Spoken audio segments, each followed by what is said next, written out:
Kami dari kelompok 6 ingin membawakan sebuah materi tentang biografi dan sejarah Wali Songo. Sebelum masuk materi, kami akan memperkenalkan diri dulu. Saya yang bernama Rini Marsia. Saya Nur Tiara Aziza. Saya Lasti Mutia. Kami dari kelompok 6, program studi manajemen pendidikan Islam semester 2. Masuk kepada materi, kami akan membawakan materi dengan materi pembawaan submaterinya adalah sejarah tentang Wali Songo dan Wali Songo dalam peran penyebaran dan perkembangan Islam di Indonesia. Kepada selanjutnya akan diteruskan oleh Saudari Tiara. Baik, lanjut ke materi yang pertama, yaitu tentang sejarah Wali Songo. Bagi masyarakat Muslim Indonesia, sebutan Wali Songo memiliki makna khusus yang dihubungkan dengan keberadaan tokoh-tokoh keramat yang ada di Jawa, yang berperan penting dalam usaha penyebaran dan perkembangan Islam pada abad ke-4, ke-15, dan ke-16. Kata wali berasal dari bahasa Arab, yaitu suatu bentuk singkatan dari waliullah, yang berarti orang yang mencintai dan dicintai oleh Allah. Sedangkan kata songo berasal dari bahasa Jawa yang berarti 9. Jadi Wali Songo berarti wali yang 9, yakni 9 orang yang mencintai dan dicintai Allah. Mereka dipandang sebagai ketua kelompok dari sejumlah besar mubalik Islam yang bertugas mengadakan dakwah Islam di daerah-daerah yang belum memeluk Islam di Jawa.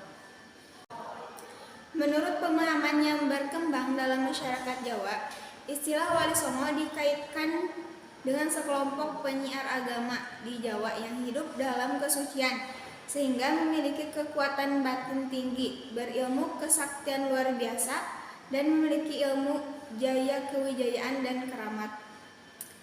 Konsep Wali Songo atau Wali 9 dalam kosmologi Islam, sumber utamanya dapat dilacak pada konsep kewalian yang secara umum oleh kalangan penganut sufisme yang diyakini meliputi 9 tingkat kewalian. Yang pertama yaitu Sunan Gresik. Sunan Gresik atau Syekh Maulana Malik Ibrahim, yaitu dia orang yang dianggap pertama yang menyebarkan agama Islam di Jawa.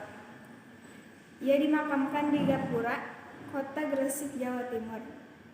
Tidak terdapat bukti sejarah yang meyakinkan mengenai asal keturunan Maulana Malik Ibrahim, meskipun pada umumnya disepakati bahwa ia bukanlah orang Jawa asli. Awal dakwah Syekh Maulana Malik Ibrahim dimulai dengan cara berdagang. Hal tersebut menandakan kearifan yang dimiliki oleh beliau, agar masyarakat setempat tidak kaget dengan ajaran yang baru. Mengingat sebelumnya masyarakat Gresik masih memeluk agama Hindu dan Buddha di bawah kerajaan Majapahit pada kepemimpinan Raja Brawijaya terakhir.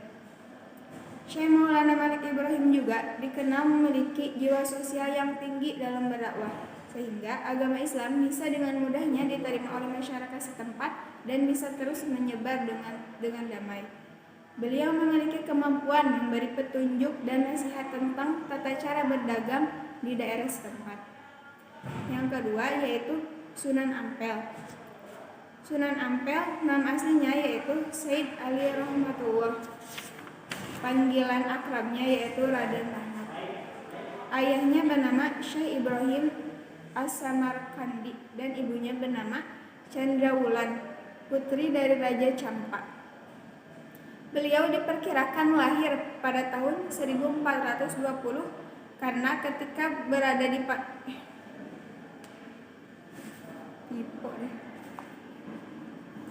dari ayahnya bernama Syekh Ibrahim As-Samarkandi dan ibunya bernama Chandrawulan, putri dari Raja Campa. Dakwah yang dilakukan Sunan Giri adalah pendidikan. Dalam usaha dakwah lewat pendidikan, Sunan Giri tidak sekedar mengembangkan sistem pesantren yang diikuti santri-santri dari berbagai daerah, mulai Jawa Timur, Jawa Tengah, Kalimantan, Makassar, Lombok, Sumbawa, Sumba, Flores, Ternate, Tidore, dan Hitu. Makam Sunan Giri terletak di sebuah bukit di Dusun Kedaton, Desa Giri Gajah, Kecamatan Kebomas, Kabupaten Gresik. Yang keempat yaitu Sunan Bonang atau Raden Magdum Ibrahim.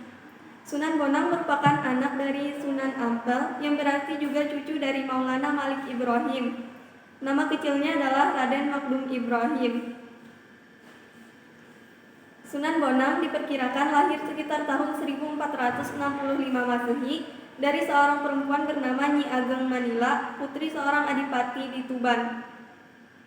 Oleh karena itu, ibu kandungnya berasal dari Tuban dan adik kandung ibunya, Arya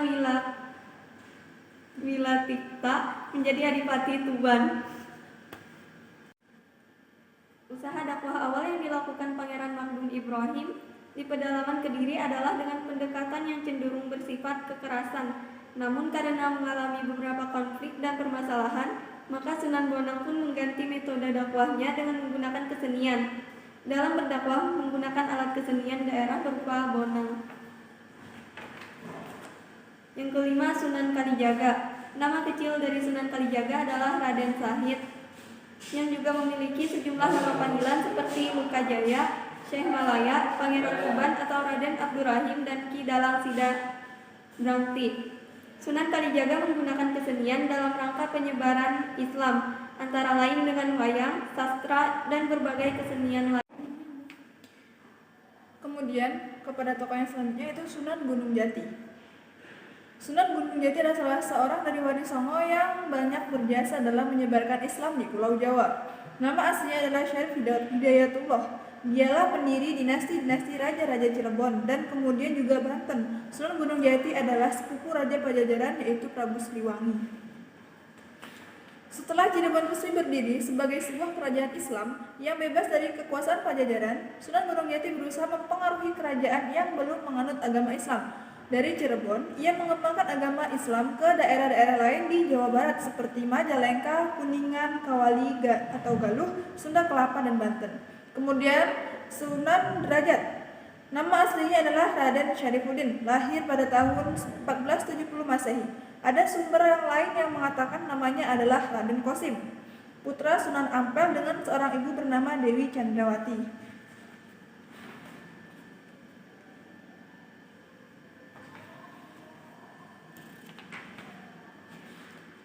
Sunan Derajat Sunan Derajat mendirikan masjid agak jauh di barat tempat tinggalnya. Masjid itulah yang menjadi tempatnya berdakwah menyampaikan ajaran Islam kepada penduduk. Sunan menghabiskan sisa hidupnya di Dalem Dhuwur hingga wafat pada tahun 1522. Di tempat itu kini dibangun sebuah museum yang menyimpan barang-barang peninggalan Sunan Derajat, termasuk dayung perahu yang dulu pernah menyelamatkannya. Sedangkan lahan bekas tempat tinggal Sunan kini dibiarkan kosong dan dikeramatkan. Sunan Derajat juga dikenal akan kearifan dan kedermawaannya. Ia menurunkan kepada para pengikutnya kaidah tak saling menyakiti baik melalui perkataan maupun perbuatan. Kemudian Sunan Kudus atau Syekh Ja'far Shadiq. Seperti silsilah Wali Songo lainnya, silsilah Sunan Kudus memiliki beberapa versi yang berbeda satu sama lain. Namun di antara perbedaan itu terdapat benang merah yang menghubungkan satu silsilah dengan silsilah yang lain. Menurut sejarah, Sunan Kudus adalah putra dari Sunan Undung. Sunan Undung adalah putra dari saudara Sultan Mesir, adik Raja Dempul. Sunan Kudus menyiarkan agama Islam di daerah Kudus dan sekitarnya. Beliau memiliki keahlian khusus dalam bidang agama, terutama dalam ilmu fikih, tauhid, hadis, tafsir, serta logika. Dengan kebijaksanaan dakwah itu, sebagaimana Wali Songo lainnya, Raden Ja'far Shadiq berusaha mendekati masyarakat untuk menyelami serta memahami apa yang diharapkan masyarakat. Raden Ja'far Shadiq banyak memanfaatkan jalur seni budaya beserta teknologi terapan yang bersifat tepat guna yang dibutuhkan oleh masyarakat. Kemudian Sunan yang terakhir adalah Sunan Muria atau Raden Umar Said. Nama pribadi Sunan Muria ada yang mengatakan Raden Prawoto, ada pula yang mengatakan Raden Umar Said. Beliau disebut dengan gelar Sunan Muria karena berhubungan dengan nama gunung tempat beliau dimakamkan yaitu Gunung Muria. Sunan Muria disebutkan sebagai putra sulung dari Sunan Kalijaga dari pernikahannya dengan Dewi Sarah, putri Maulana Ishaq. Dalam konteks keilmuan, dapat ditafsirkan bahwa Sunan Muria mempelajari ilmu pengetahuan agama maupun cara-cara dakwah dari ayahandanya sendiri yaitu Sunan Kalijaga.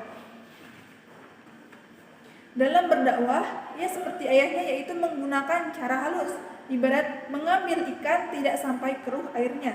Sasaran dakwah beliau adalah para pedagang, nelayan, dan rakyat jelata. Beliau adalah salah satunya wali yang mempertahankan kesenian gamelan dan wayang sebagai alat dakwah, dan beliau pula lah yang menciptakan tembang, sinom, dan kinanti. Materi selanjutnya yaitu Wali Songo dalam penyebaran dan perkembangan Islam di Indonesia. Peran ulama dan para wali sangatlah penting dalam penyebaran proses penyebaran Islam, terutama di lingkungan pedalaman yang masih menganut kepercayaan lama, sehingga dapat memeluk agama Islam. Adapun peranan Wali Songo dalam penyebaran agama Islam antara lain: yang pertama, sebagai pelopor penyebar luasan agama Islam kepada masyarakat yang belum banyak mengenal ajaran Islam di daerahnya masing-masing. Yang kedua, sebagai para pejuang yang gigih dalam membela dan mengembangkan agama Islam di masa hidupnya. Yang ketiga, sebagai orang-orang yang ahli di bidang agama Islam. Yang keempat, sebagai orang yang dekat dengan Allah Subhanahu wa taala karena terus-menerus beribadah kepadanya sehingga memiliki kemampuan yang lebih. Yang kelima yaitu sebagai pemimpin agama Islam di daerah penyebarannya yang mempunyai jumlah pengikut cukup banyak di kalangan masyarakat Islam. Dan yang terakhir, sebagai guru agama Islam yang gigih mengajarkan Islam kepada para muridnya. Kesimpulannya, Wali Songo atau Wali Sanga dikenal sebagai penyebar agama Islam di tanah Jawa pada abad ke-14. Para 9 wali itu ialah Maulana Malik Ibrahim adalah yang tertua, Sunan Ampel adalah anak Maulana Malik Ibrahim, Sunan Giri adalah keponakan Maulana Malik Ibrahim yang berarti juga sepupu dari Sunan Ampel. Sunan Bonang dan Sunan Derajat adalah anak Sunan Ampel. Sunan Kalijaga merupakan sahabat sekaligus murid dari Sunan Bonang. Sunan Muria anak dari Sunan Kalijaga. Sunan Kudus murid Sunan Kalijaga. Sunan Gunung Jati adalah sahabat para sunan lain kecuali Maulana Malik Ibrahim yang lebih dulu meninggal. Mereka tinggal di 3 wilayah penting pantai utara Pulau Jawa yaitu Surabaya, Gresik, Lamongan, Tuban di Jawa Timur, Demak, Kudus, Muria di Jawa Tengah, dan Cirebon di Jawa Barat. Era Wali Songo adalah era berakhirnya dominasi Hindu-Buddha dalam budaya Nusantara untuk digantikan dengan kebudayaan Islam. Peranan mereka yang sangat besar dalam mendirikan kerajaan Islam di Jawa juga pengaruhnya terhadap kebudayaan masyarakat secara luas serta dakwah secara langsung membuat para Wali Songo ini lebih banyak disebut dibandingkan dengan yang lain. Nah, demikianlah materi yang dapat kami sampaikan. Kami sadar dalam materi ini kami masih sangat banyak perlu belajar dan sangat banyak kekeliruan. Untuk itu kami mohon maaf kepada para pendengar apabila ada perkataan atau kata-kata kami yang salah, mohon dimaafkan yang sebesar-besarnya. Wabillahi taufiq wal hidayah. Wassalamualaikum warahmatullahi wabarakatuh.